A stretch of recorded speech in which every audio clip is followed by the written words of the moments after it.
ભાઈ અમારે ક્યાં છે? ઈ કેમ? શું કરવું બીજું? કેવડું વાવેતર કર્યું જો બધે ફૂગ આવી ગઈ અને ફૂગના કારણે ઊભો પાક સુકાઈ જાય છે. બીજું બરબાદ થઈ ગયા બીજું.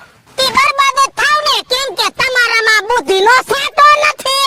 તો વીજુ કાકી આ ફૂગથી બચવાનો કાક માર્ગ બતાવો ને. જો આ એજોન અપનાવો અને નિષ્ફળ જતા પાકને ફૂગથી બચાવો. યુનાઇટેડ ઇન્સેક્ટિસાઇડ નું એઝોન.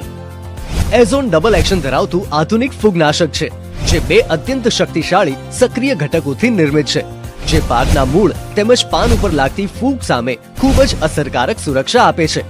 એઝોન એકમાત્ર એવું ફૂગનાશક છે જે ક્યુરેટિવ, કોન્ટેક્ટ અને સિસ્ટમેટિક અસર ધરાવે છે, એટલે કે રોગ આવ્યા પહેલા અને રોગ આવ્યા પછી પણ ઉપયોગ કરી શકાય છે. હે વીજળી, આ કિયા પાકમાં હાલશે? એ લહણમાં હાલે ને ડુંગળીમાં હાલે? તે વીજુ જીરામાં હાલે? એ જીરામાં હાલે, ધાણામાં હાલે ને માંડવીમાં હાલે? હે બીજું કાકી આ ચણામાં હોતે હાલ છે? એ ચણામાં હાલે ને મગમાં હાલે? એ વીજુ કાકી અમે મરચી વાવી છે, મરચીમાં હાલે? એ આ બધી શાકભાજીના ફૂગના નિયંત્રણમાં અસર કરે. તે વીજુ આ એજોન મળે ક્યાં? એ આપણા નજીકના એગ્રો સેન્ટરમાં જઈને તપાસ કરો એટલે એજોન મળી જાહે.